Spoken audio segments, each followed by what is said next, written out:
Hello friends, welcome to life experience education. मैं हूं प्रवीण कुमार शर्मा और हम डिस्कस कर रहे हैं इंडियन हिस्ट्री यानी कि भारतीय इतिहास के बारे में। इसको हमने 3 पार्ट में डिवाइड किया है। फर्स्ट पार्ट था एंशियंट इंडिया, सेकंड है मेडिवल और थर्ड है मॉडर्न इंडिया यानी कि प्राचीन भारत, मध्यकालीन भारत और आधुनिक भारत। इसमें हम प्राचीन और मध्यकालीन को भारत को पहले ही क्वेश्चंस के थ्रू डिस्कस कर चुके हैं और ये लास्ट पार्ट है हमारा मॉडर्न इंडिया का। इसी के साथ हमारी कंप्लीट हिस्ट्री क्वेश्चंस के थ्रू हम आपके साथ डिस्कस कर चुके हैं। तो ये हमारा लेक्चर नंबर 50th है। इसके पहले 49th लेक्चर तक हमने आपके साथ डिस्कस किया है। यदि अभी तक आपने नहीं देखा है तो जाकर जरूर देखें। जो आने वाली एग्जाम्स हैं आरआरबीज की, उसमें काफ़ी आपको इनसे हेल्प मिलेगी। ये जो लेक्चर है हमारा इंग्लिश और हिंदी दोनों ही लैंग्वेज में रहता है और लास्ट पार्ट है हमारा मिसलेनियस का, जो कि मॉडर्न इंडिया का पार्ट थर्ड है। तो आइए स्टार्ट करते हैं लेक्चर को बिना किसी देरी के क्वेश्चन नंबर फर्स्ट के साथ।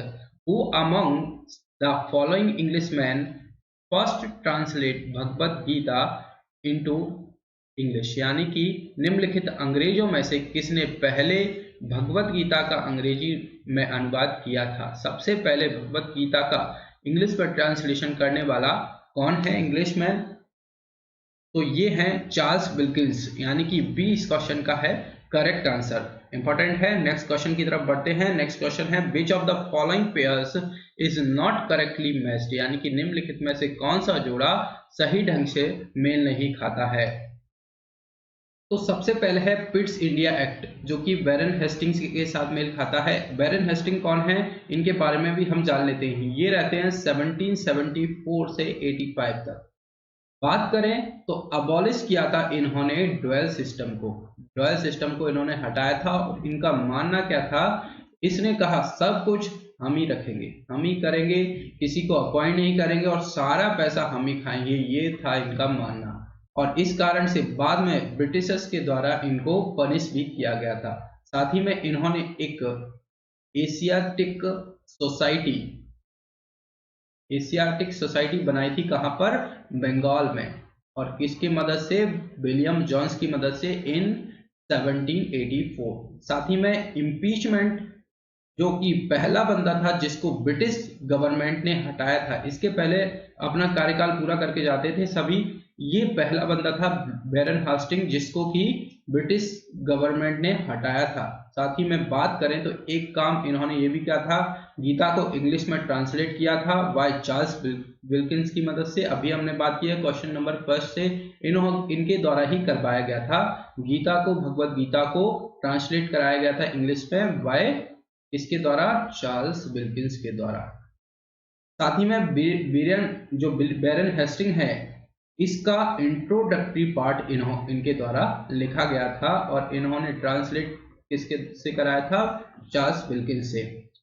और जो कलकत्ता है उसका सुप्रीम कोर्ट सेटअप इन्होंने 1774 में किया था। कलकत्ता सुप्रीम कोर्ट का सेटअप। साथ ही में एंग्लो मराठा वार जो हुआ था इन्हीं के टाइम पर हुई थी, 1775 टू 82 के बीच में जो हुई थी एंग्लो मराठा वॉर। तो विलियम बैरन हेस्टिंग जो है काफी महत्वपूर्ण है। साथ ही में लॉर्ड डलहौजी के बारे में बात करें तो डलहौजी के द्वारा भी बहुत इंपॉर्टेंट काम कराए गए थे। 1848 से 56 तक रहे हैं ये डलहौजी। डॉक्ट्राइन ऑफ लिव्स, यानी कि जो राजा का उत्तराधिकारी नहीं होगा तो उस राजा की जो संपत्ति होगी, वो राज्य होगा, वो ब्रिटिशर्स में आके मिल जाएगा। ये था डॉक्ट्राइन ऑफ लिव्स। साथ ही में फर्स्ट रेलवे लाइन इनके द्वारा चलवाई गई थी। कहां से? बॉम्बे से थाने के बीच में, Bombay to Thane first railway line इनके द्वारा ही चलाई गई थी 1853 में। Telegraph line Kolkata to Agra PWD इन्होंने बनवाया था और एग्जाम्स कंडक्ट कराना इन्होंने स्टार्ट किया था, जो कि कॉम्पिटिटिव एग्जाम्स ICS यानी कि इंडियन सिविल सर्विसेज, इनके द्वारा स्टार्ट कराया गया था। वहीं इंजीनियरिंग कॉलेज एट रुड़की में इनके द्वारा स्थापित किया गया था। और विडो रिमैरिज एक्ट इंपॉर्टेंट है, विडो रिमैरिज एक्ट इनके द्वारा कराया गया था 1856 में with the help of Ishwar Chandra Vidyasagar, यानी कि इनकी मदद से, विडो रिमैरिज एक्ट। तो याद रखना है, सेकंड भी सही है। हमें कौन सा सही मेल नहीं खाता ये बताना है। तो हिल्बर्ट विल जो है रिपन के द्वारा लाया गया था, और जो वर्नाकुलर प्रेस एक्ट है ये कर्जन के द्वारा नहीं लाया गया था। ये किसके द्वारा लाया गया था? ये लाया गया था लिटन के द्वारा, लॉर्ड लिटन के द्वारा। वर्नाकुलर एक्ट किसके द्वारा लाया गया था? लिटन के द्वारा।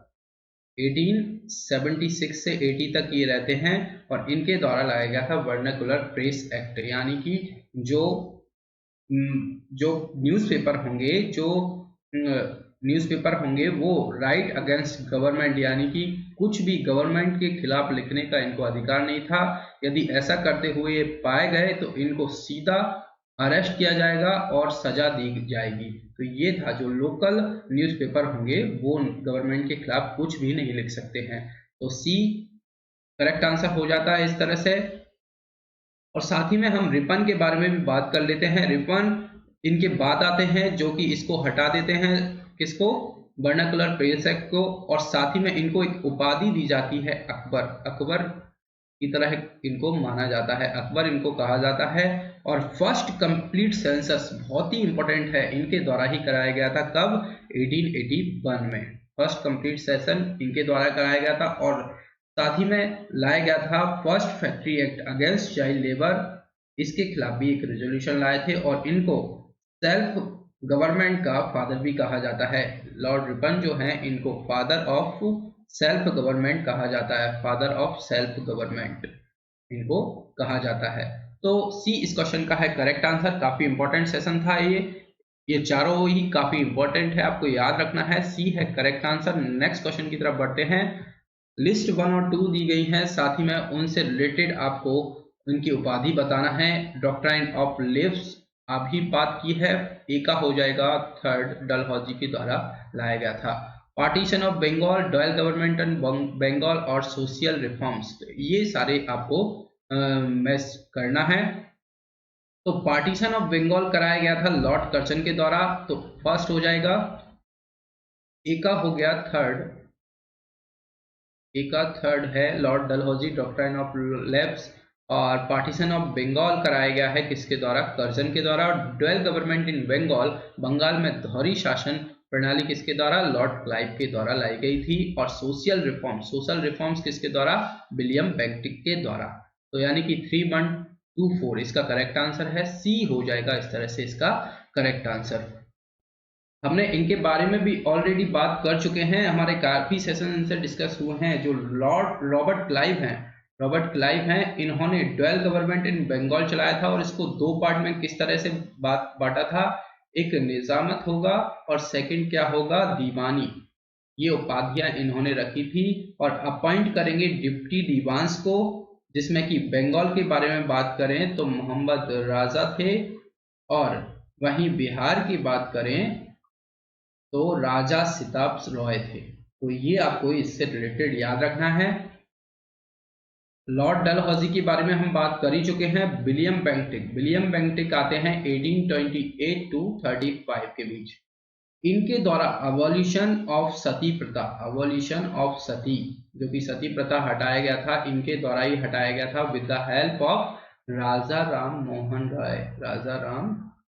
मोहन राय। इनको मॉडर्न मैन ऑफ इंडिया भी कहा जाता है, राजा राम मोहन राय को। साथ ही में medical college in Calcutta first यहाँ पर स्टार्ट किया गया था। और higher court Persian was replaced by English as official language, यानी कि जो हाई कोर्ट थे वहां पर पहले पर्शियन लैंग्वेज थी, उसको रिप्लेस करके इन्होंने इंग्लिश लैंग्वेज की थी। तो ये हैं विलियम बेंटिक। तो सी है इसका करेक्ट आंसर। नेक्स्ट क्वेश्चन की तरफ बढ़ते हैं। फिर से लिस्ट दी गई है, उससे रिलेटेड कुछ काम बताए गए हैं। मैकडोनल्ड, लिंगडिटोगो, Lord Dalhousie, James Ford. Dalhousie तो क्या आ जाएगा? डॉक्ट्राइन ऑफ लिव्स आ जाएगा, यानी कि सी को फॉलो करेगा फर्स्ट। वही बात करें ए, बी और डी के बारे में आपको अब बताना है। तो मैकडोनल्ड ने क्या किया है? कम्युनल अवार्ड इनको दिया गया है, तो एक और सेकंड फॉलो करेगा। वही बात करें लिंगडिटोगो के बारे में, तो ये इन्होंने अगस्त ऑफर जो आया था वो इनके द्वारा लाया गया था। और साथ ही में चेम्सफोर्ड कौन है? डायरची इनके द्वारा लाई गई थी। द्वैशासन प्रणाली इनके द्वारा स्टार्ट किया गया था। तो फोर्थ को ये फॉलो करेगा। 2314 यानी कि सी इसका भी करेक्ट आंसर है। नेक्स्ट क्वेश्चन है, consider the following viceroys of India during British rule, यानी कि ब्रिटिश शासन के दौरान भारत के निम्नलिखित वाइसरॉय पर विचार करें। Lord Curzon, Lord Chelmsford, Lord Hardinge, Lord Irwin. इनका क्रोनोलॉजिकल ऑर्डर आपको बताना है, कालानुक्रम में इनको जमाना है। तो इनके रिलेटेड हम ईयर देखते हैं। जो लॉर्ड कर्जन हैं, पहले इनके ईयर देखते हैं 1899 से ये रहे हैं 1905 तक लॉर्ड कर्जन।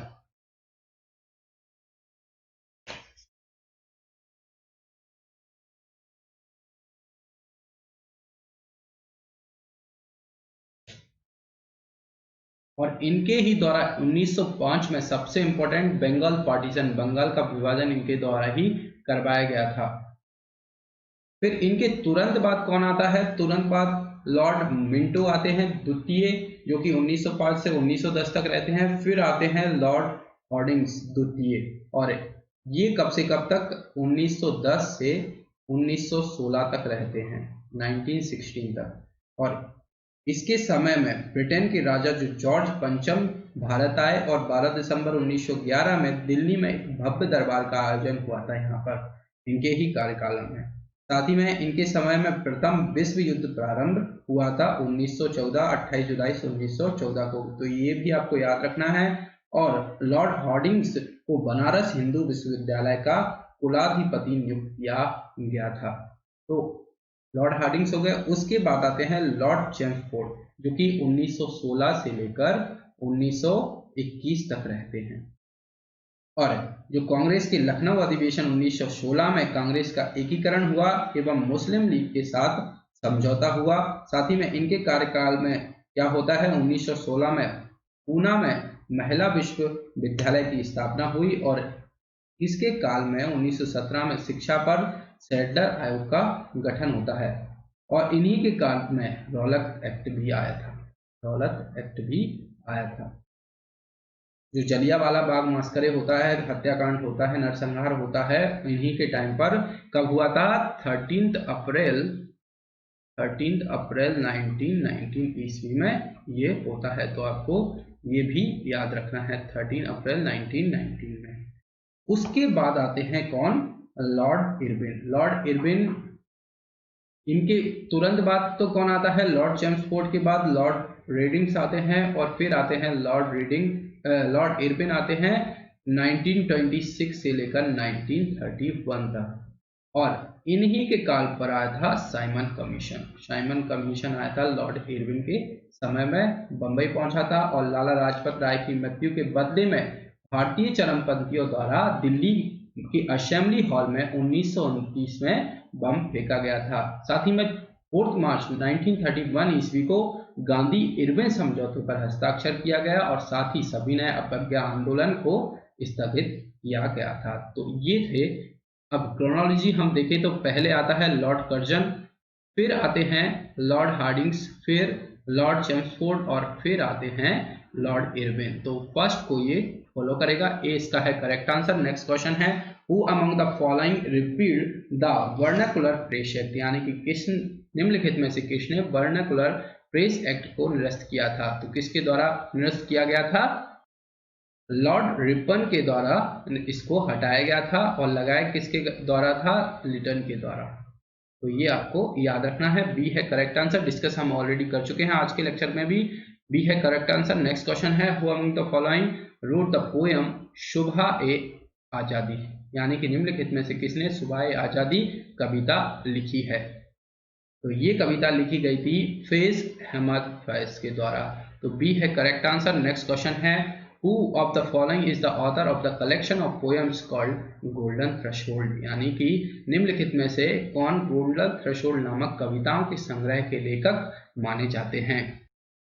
तो कौन माने जाते हैं? एन सरोजनी नायडू मानी जाती हैं गोल्डन थ्रेशोल्ड नामक कविता के संग्रह के लेखक। तो बी सी है करेक्ट आंसर। नेक्स्ट क्वेश्चन है, quit India movement was launch in the response to, यानी कि भारत छोड़ो आंदोलन की शुरुआत हुई थी किसके बदले में, किसके रिस्पॉन्स में ये आंदोलन स्टार्ट किया गया था?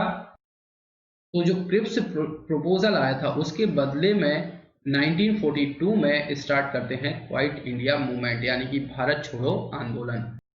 और इससे इम्पोर्टेंट क्या है क्वाइट इंडिया मूवमेंट से, इसमें महात्मा गांधी जी जो हैं डू और डाई का नारा देते हैं, यानी कि करो या मरो का नारा इसी आंदोलन मूवमेंट में देते हैं। तो बी है इसका करेक्ट आंसर। नेक्स्ट क्वेश्चन है, the social ideas of Mahatma Gandhi were first put forth in, यानी कि सबसे पहले महात्मा गांधी के सामाजिक विचारों को सामने रखा गया है।